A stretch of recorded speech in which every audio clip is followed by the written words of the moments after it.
Anne, you? Where the hell have you been?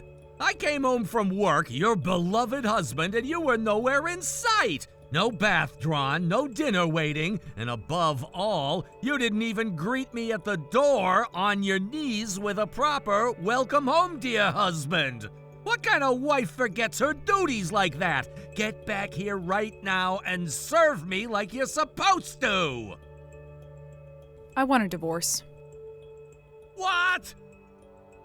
If you look at the table in the living room, you'll find the divorce papers laid out along with an envelope. Open it. Inside are the documents and photos proving your affairs. Yes, plural. Affairs.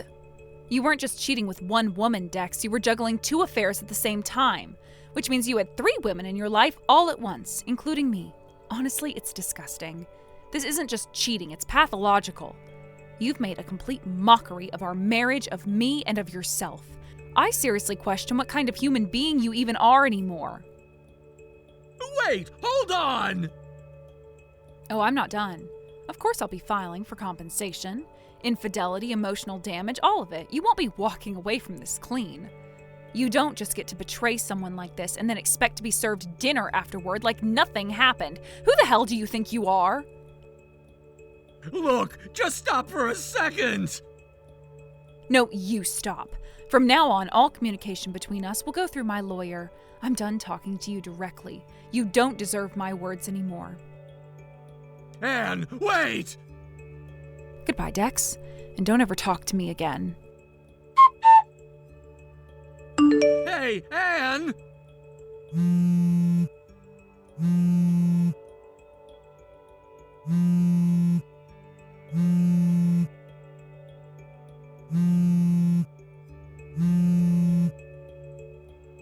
Answer me already! You're still as slow and useless as ever, huh? You absolute idiot! Wow, out of nowhere, after 3 years, and this is how you start? Honestly, I'm impressed you even had the nerve to contact me again. And you think it's okay to talk to me like that? Sure do. What? You're the one who cheated on your wife, with not just 1, but 2 women at the same time. I divorced you for that. And just so we're clear, I am not some saint who feels obligated to be polite to the man who betrayed her trust like that.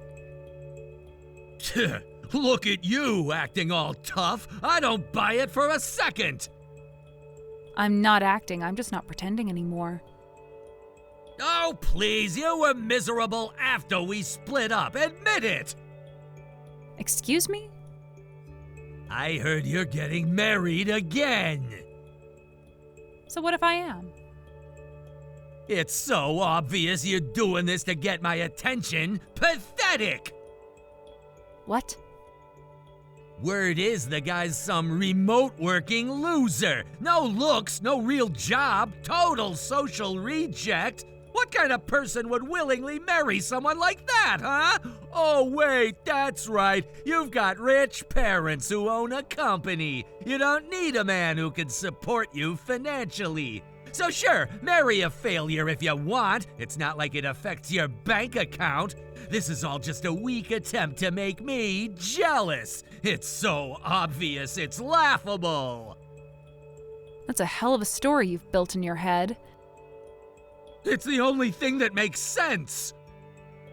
And if, just hypothetically, you were right, then what? Then it's either a petty revenge move to punish me for leaving you, or it's your last desperate shot at getting me to look your way again. A big dramatic performance to win me back. That's all this is, isn't it? Absolutely not. And wow, that kind of delusion and ego is exactly why we didn't work. You always thought the world revolved around you. You sure you want to keep talking to me like that? Didn't you already say that earlier? Maybe come up with some new material. Watch your mouth. This is exactly why I'm calling, because you can't keep your place. Then maybe don't call at all. You and I, we're done. We're strangers now. I don't want anything to do with you. You're the one who needs to stop. If you really want to get back together, just say it. Be honest. Tell me I still love you. Please take me back. Where do you even get this stuff? It's beyond delusional. I have no intention of getting back together with you. None. Why won't you just drop the act and admit it? If you're willing to marry some loser just to spite me, why not be honest and come back to me? You are so damn annoying. What? I'm going to be happy with my fiancé, for real this time. And if you try to mess with that, I won't forgive you. Hey, what the hell do you think you're doing? What is it this time? I went to file the marriage registration and they told me you're already married. What the hell is going on? Wait, what? Unbelievable. I finally decide to take action to marry you again, and this is what I get? What the hell are you thinking? Hold on. You're telling me you actually tried to file a marriage certificate with me? Exactly what I'm saying. Oh my God, are you insane? That's forging official documents. That's illegal.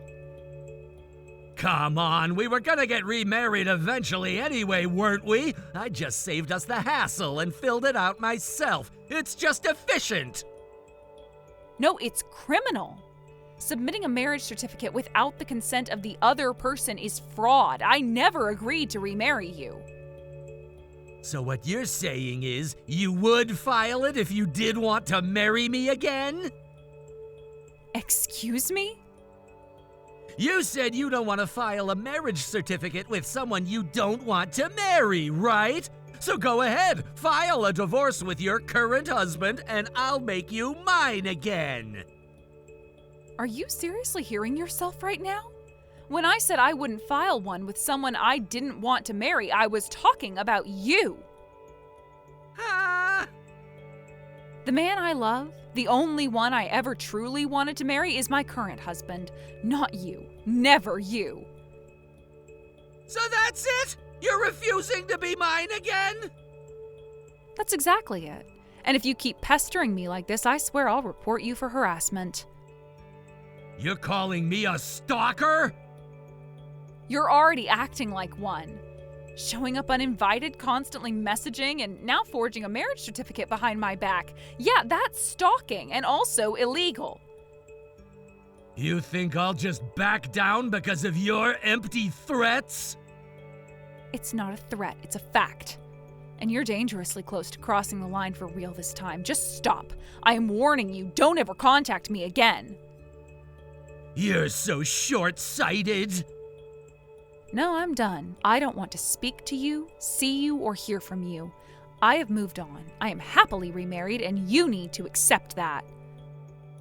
You selfish, stubborn woman! Don't you dare try to ruin the life I've built without you. I finally found happiness, and you're not going to take that away from me. This is the last time we speak. I am blocking you now. Goodbye. Hey! What? Wait a minute, did you seriously change your number and contact me like this? That's not important right now. So you've gone ahead and filed for a rejection of the divorce documents? What?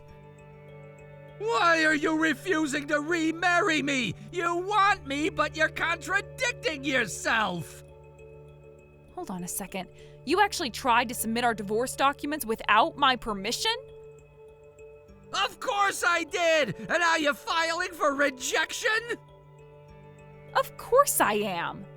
After hearing that you tried to submit a marriage certificate without my consent, I immediately filed for a rejection of the divorce papers. I have to thank my husband for advising me and helping me out with this. What the hell?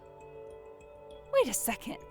So you not only tried to file our divorce papers without permission, but you also know my husband's information and my address?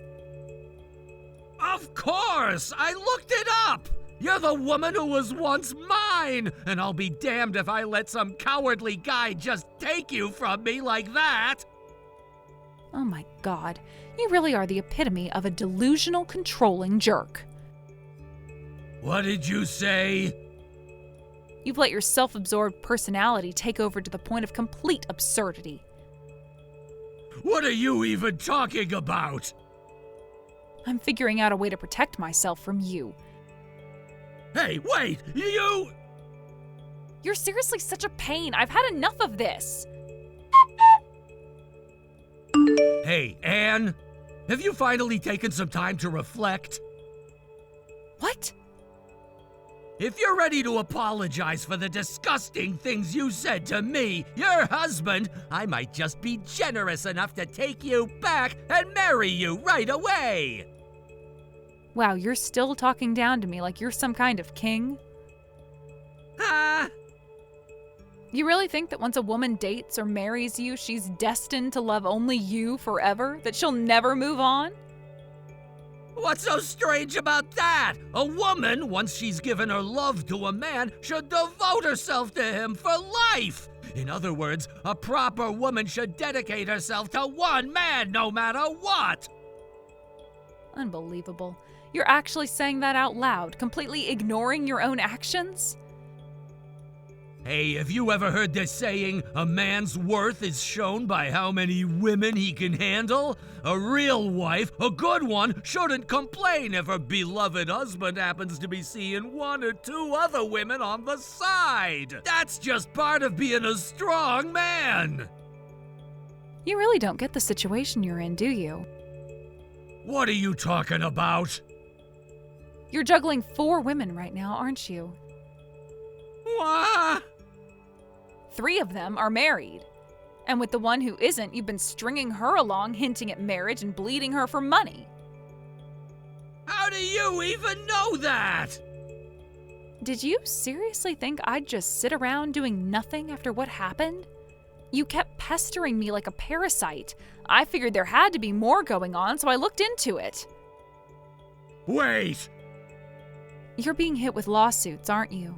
The husband of those married women are demanding damages for infidelity. And the unmarried woman, she's filing charges for marriage fraud. Hold on, Don't even try to deny it. I know your little plan. You were hoping to crawl your way back into my life and sponge off my parents' money again. Too bad for you, they've already moved overseas. And the company they ran, my husband is running it now. What? Yeah, too bad, huh? No, wait a minute. You're okay with this? Seriously? What exactly am I supposed to not be okay with? That awkward, socially inept guy you married? He can't possibly handle running a company! It makes way more sense for me to be your husband and take the reins! Funny, but my husband isn't socially inept at all. What? On the contrary, his people skills are exactly why he's thriving. He's built an amazing professional network and proved his worth. That's why my father trusted him to take over the company. You've gotta be kidding me! Which means you're out of the picture. Any debts you've racked up, including those huge settlement payments, handle them yourself. But you still haven't forgotten me, right? You still think about me? No. I want to spend my life with someone who loves me, and only me. Not some delusional, self-proclaimed king with a harem fantasy now crashing hard into reality. No way! Oh, one more thing. Since you somehow found out my address, I've already moved. We're somewhere secure now. You won't find us again. Wait! Goodbye. For real this time. Forever. To be honest, I could have reported my ex-husband to the police for document forgery. What he did wasn't just immoral, it was illegal, and I had the evidence to back it up. There were moments when I genuinely considered going through with it, not out of spite, but simply because he needed to be held accountable for the lines he crossed. But in the end, I chose not to press criminal charges. The reason? There are multiple people currently in the process of filing claims against him for emotional damages, and I didn't want to risk interfering with or complicating their legal proceedings. Many of them are women he deceived or mistreated, just like he did with me, and I felt it was only right to let them have their chance to seek justice without my own case getting in the way. So instead of taking it to the police, I went through the lawyer who helped me with the divorce, We sent him a formal warning, clearly stating that if he attempted to contact me again, if he even so much as tried to show up uninvited or send a message, I would not hesitate to take legal action. It wasn't a threat, it was a promise, and that message finally seemed to get through. Since then, things have been quiet, thankfully. No more phone calls, no more unannounced visits, no passive-aggressive social media posts or cryptic messages through mutual acquaintances. For the first time in what feels like forever, I've been able to breathe without feeling like I'm being watched or followed by the ghosts of that relationship. But as much peace as I've gained, the same can't be said for him. From what I've heard, his situation is getting worse by the day. First, there's the matter of the damages being claimed by others. It's now practically guaranteed that the total amount of compensation he'll be forced to pay is going to exceed $100,000. That figure isn't just speculation, it's based on active lawsuits and consultations with attorneys representing the other victims. The pattern of manipulation, lies, and outright fraud he engaged in over the years has finally caught up to him, and now it's time to pay the price. And that's not even accounting for the debt he already had. When we got divorced, he was already in the red, up to his neck in loans and unpaid credit cards, much of which he tried to hide from me. I discovered the extent of it only after the separation was finalized. So now, with the massive sum he owes from the lawsuits piling on top of his existing financial obligations, he's practically buried. There won't be any more playing the role of the arrogant know-it-all. The days of acting superior, of looking down on women as if they were disposable, of putting on that smug, self-important persona, those are over. There's no room left for posturing when reality is dragging you face first into the ground. He won't have time for ego anymore, not when he'll be working night and day just to keep up with the payments. He'll be too busy scrambling to make ends meet, trying to claw his way out of a financial sinkhole that he dug all by himself. No time for flirting, no time for manipulation, and certainly no time to wallow in his usual self-delusions. In a way, it's poetic justice, a textbook case of reaping what you sow. He spent so long crafting an image of himself as untouchable, he thought he could lie, cheat, deceive, and somehow come out clean every time. He thought women were beneath him, there for his amusement and easily discarded when they were no longer useful. But reality doesn't bend to fantasy forever. Sooner or later, it catches up, and when it does, it hits hard. Now all that's left for him is the fallout, the bills, the judgments, the isolation. No one to clean up his mess, no one left to defend him. Just the bitter taste of consequences, served cold and without an apology. And as for me, I'm moving on. Slowly maybe, but steadily. Each day feels a little lighter now that he's no longer a shadow lurking behind every corner. I don't need to look over my shoulder anymore. I don't need to wonder what kind of stunt he'll pull next. That chapter is closed. But I do hope, sincerely, that one day he'll understand the damage he caused. Not because I want him to suffer, but because maybe, if he finally sees things clearly, he won't do this to someone else. Though honestly, I doubt that realization will come anytime soon. He's too busy dealing with the wreckage of his own making, and in the end, maybe that's the only way someone like him ever learns. Thank you for watching. Please subscribe and hit the like button. See you next time.